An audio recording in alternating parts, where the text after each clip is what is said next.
সামুদ্রিক প্রাণী অর্কা, এটাকে পোষ মানাতে গিয়ে জেসিকা নামের একজন নারী তার জীবন চলে গিয়েছে। এই নারী সে এই প্রাণীটাকে তার নিজের সন্তানের চাইতেও বেশি ভালোবেসেছে, কিন্তু এই ঘটনা পুরো পৃথিবীর মানুষের চোখে আঙুল দিয়ে দেখিয়েছে বন্য প্রাণী আপনি যতই তাকে ভালোবাসা দেন না কেন, সুযোগ পেলে সে কিন্তু আপনার ক্ষতি করে বসবে।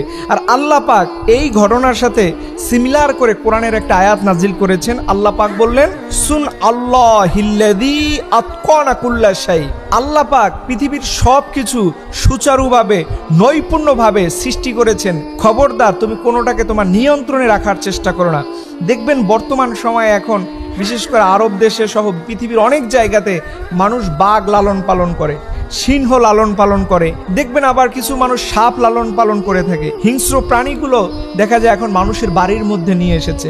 আল্লাহ পাক রব্বুল আলামিন যেটাকে সুবিন্যস্ত করে যার জায়গায় যে থাকবে সেখান থেকে আপনি তুলে নিয়ে অর্কর কথা, এই যে প্রাণীটার কথা বললাম, এই প্রাণীটা সাধারণত সমুদ্রের দিগন্ত ছুটে বেড়ায়, এক জায়গা থেকে হাজার হাজার কিলোমিটার পথ সে চলতে পছন্দ করে, অথচ তাকে একটা ছোট্ট সুইমিং পুলের মধ্যে বন্দি রাখা হয়েছে।